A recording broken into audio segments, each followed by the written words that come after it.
Hello, ladies and gentlemen. This is Sports Ollie here. Welcome back to a brand new video. As I said, I'm going to do my NRL Fantasy round 5 team picked for today. So obviously today I've made a couple of changes here, a couple of changes in here. Some I may have buy and some I may have dropped. But obviously, if you guys are brand new to this channel, please like and subscribe for more low content in the near future, and you will not I regret it one single bit. As right here, we've got Ray Miney here. Getting 42 last week. Got Max King here. Um, in round 4, getting 47. So it's like I'll go back to round 4 here. So we got Josh Curran getting 51 there. We got Curran Murray getting 73 there. We got June Pollard getting 31. We got Jack Bird getting 35. We got Jerome Nanai a 42. We got Nicholas Hynes 86, which is pretty good. Mitchell Moses got 82. Very, very impressive Sunday. Absolute masterclass. Stephen Crichton, as always, uh, was good. Was good as always. Game 51. Isaac Tager, the young potential rookie of the year, getting 55. James Tedesco getting 48. Ryan Papenhuisen, if I may say that, getting 102 points. And Xavier Coates getting 48. And on the bench, Brad Schneider getting 34. Chris Randall getting 60. Leo Thompson getting 25. And Max King getting 47. And obviously, you can see the rest over here. So, yeah. Anyways, moving on to round 5. So obviously, we're going to start with, with a couple of changes that I decided to go with. So Jack Bird for me, as you can see, got 35, and over the last couple of rounds, he has been quite the best. As in round 3, he's got 39. Even though Mitch Moses got 33, it's Jack Bird over the last couple of rounds, has been up and down a bit. I mean, round 1 he was alright, but in round 2 he improved a little bit. Round 3 he was on 39. Then round 4, I decided that what, here I am, Jack Bird, he's normally like going up and down to mostly 40 or 30. I'm like saying to myself, well, even though Stephen Cry, he's been actually no, Stephen Cry has been fine, but yeah, Jack Bird has been pretty up and down in the lower 30 or 40 point margin there as well for his stats. So yeah, because obviously he moving to 5'8", I just reckon that it could be a good time for me to even move it out of there, since since Griffin believes that Jack Bird is a good 5'8" there, instead of Amon for some weird reason. So yeah, I don't know why that they don't even put Amon at 5'8", to be honest. So yeah, but like I said before, man, like he was averaging like 42.5 points, which isn't too bad. He's got total 170 that he's got that he has got from me, but there's still a lot of people. There's still a decent amount of people, OEM in this round. So it's not that bad, but for the rest of it, it's I just believe that I need to I really need to focus on my forward pack, and if I do want to get my forward pack much more dominant, and even Jim Polo, as you can see there, with 31 points, is a big is pretty concerning. Uh, for now, since he's been putting a couple of offloads in the last couple of rounds, but obviously for him, I just believe he's not the one making those amount of tackles and not getting a ball enough to at least get those running meters and get enough line breaks and this and that, because obviously Junior Paulo, you know round 3 as well was all right.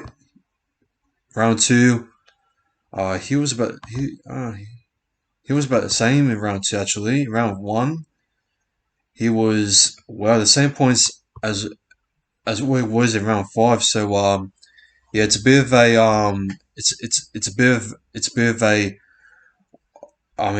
go off, and then the next 2 go on, and I believe maybe Gianpaulo may even continue. If he does continue, if he does continue this cycle from going from going from between 30 and 40 up to 50 and 60, then I do believe that might sell him to possibly get Payne Haas in there. Who knows? But yeah, I'm still a bit concerned of Gianpaulo, but for now, I'm just going to keep him for maybe the one last time, to be honest. And if he doesn't if he doesn't stay consistent, on his 50s and this and that, and he keeps it going like into his cycle, then yeah, I might have to sell him. But you know, for the changes, I reckon that you know Brad Snyder, are moving him in there and moving Nicholas Hynes in the wing and fullback position, since I reckon that I reckon that put him as a halfback, on the back, over there. I reckon that it is pretty much a pretty decent back line here with James Tedesco over here being vice captain in case if Nicholas Hynes does get injured, and that's pretty much the thing about vice captain. The vice captain can possibly be captain once the captain if he does get injured, but for surely we all know that Nicholas Hynes isn't going to get injured this week, and also mostly for the season, to be honest. So yeah, but centers, they're still good as always. I mean, Stephen Ryan so far is averaging 49.5 points, and obviously there's a lot of people, um, I'm owing him at the moment, and he scores a total of 198 points in there, and Isaac Tago or Shusha Isaac Tarko, he does average about he does average about 55 points, which is actually pretty good. And obviously, it's a no-brainer to keep this young gun here, as he has gave him a total of 220 points. So so far so good. I mean, Nanai has possibly been doing the same. He's actually pretty close. He's actually averaging 44.5 points there. So yeah, it's going pretty decent Nanai as well. And I and I I I I'm expecting him to do the same this week as well. So yeah. Um yeah, so I got Bro Jones in here because obviously I want to do some looping as well. So obviously my plan is on Saturday is that once the Knights play the Seagulls, and once it finishes, obviously I'm gonna get a lot of decent points. And once Storm play the Raiders at Wagga Wagga, my plan is to swap Xavier Coates onto emergency 5 before they even play at 3 p.m. And that means that if Xavier Coates for me doesn't give me enough points, then that means the looping process here for uh, Avalia will fail. But I'm pretty sure that Coates might get a couple points himself, but Bro Jones, he is underrated, and you just don't know how he's going to do because I just got this guy in, and obviously he's been averaging 30 points. So to Xavier Coates, how much has uh, Coates has been averaging 33.7 points. So just that amount, and he's been totaling 101 points. And yeah, I mean, obviously, Bro Jones, has only had one game, so don't expect Bro Jones to at least be a million times better than Xavier Coates. So yeah, Aaliyah Thompson, I just basically just dropped in there a bit. So yeah, and for me, 4 point Andrew Fafita there. I just no offense to Sharks fans, but like Andrew Fafita, in my opinion, is just like in retirement mode. To be honest, I mean he is getting old, and I just see him like retiring. Maybe not. Maybe not this year. Maybe next year.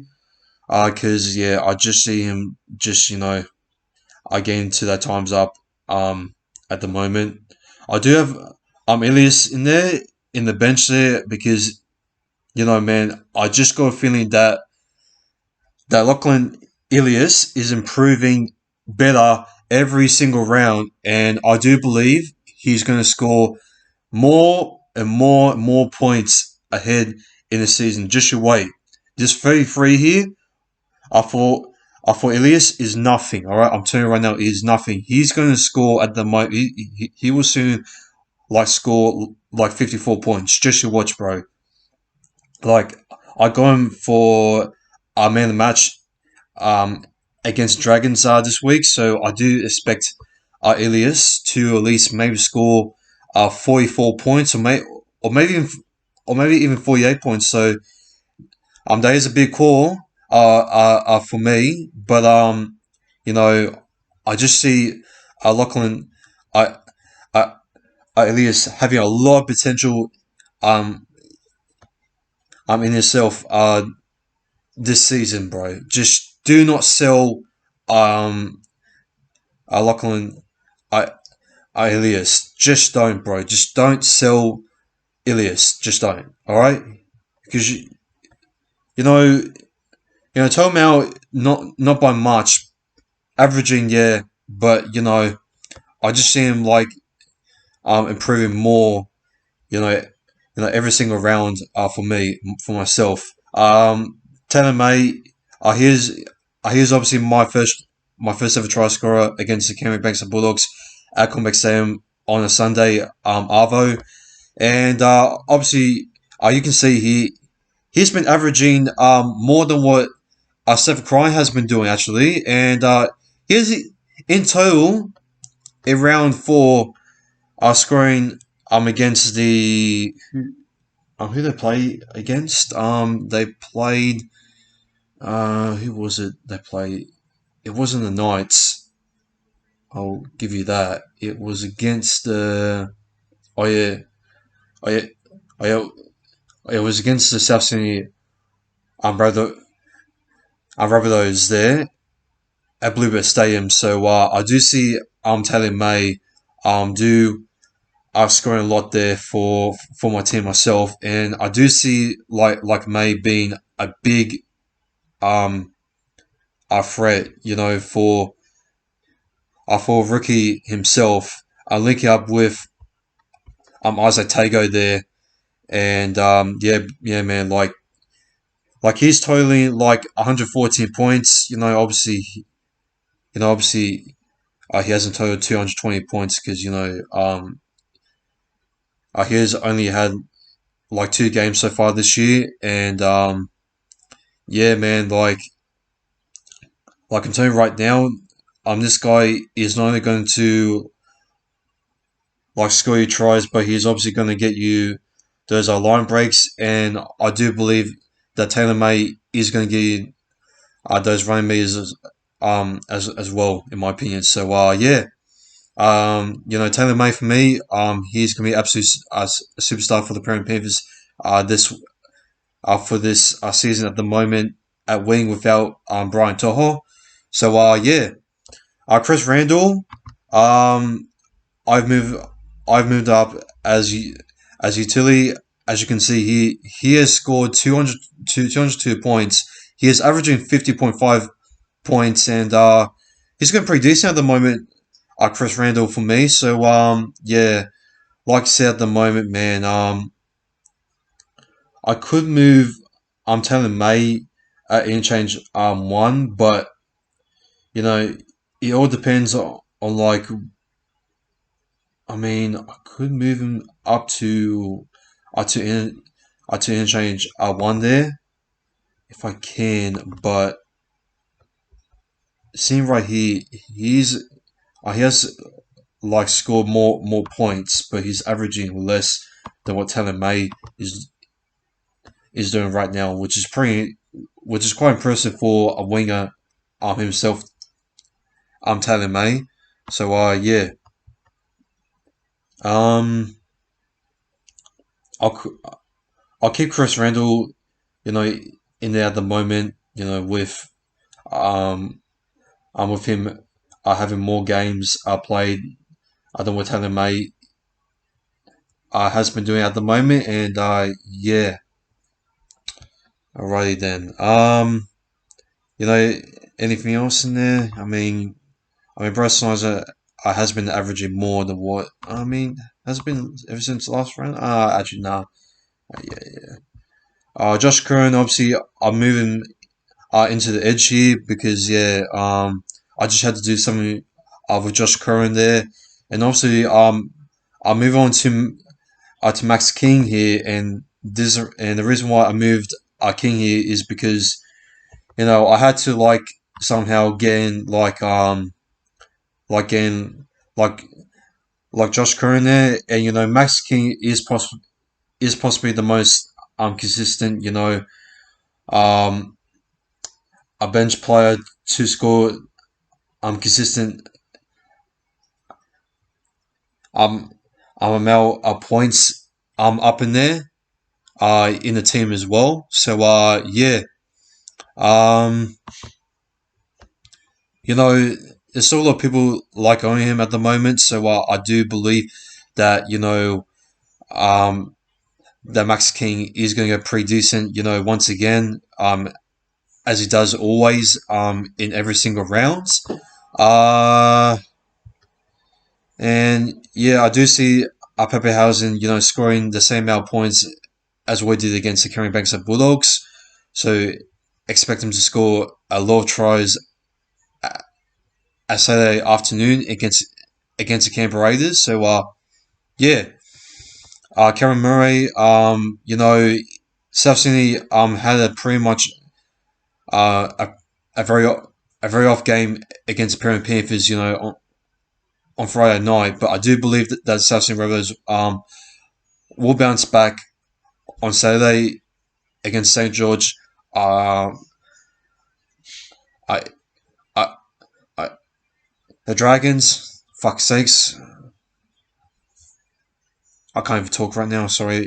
I'm sorry about that. Stephen Crichton, James Tedesco. Anything else to talk about here? Um, and yeah, that's basically like my quick preview for my team for this week. Good luck to those people who are watching this video um right now.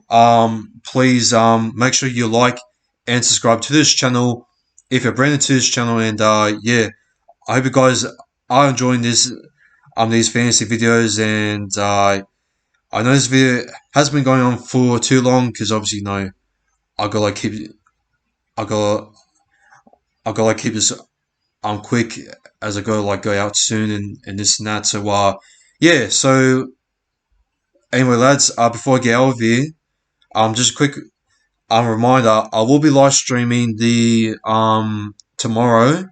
Hopefully, I will be live streaming tomorrow the Newcastle Knights versus Manly versus the Manly the Manly other winger Seagulls team there. So yeah, ladies and gentlemen, this has been National Sports Loaded. Take care and peace. I'm coming in hot.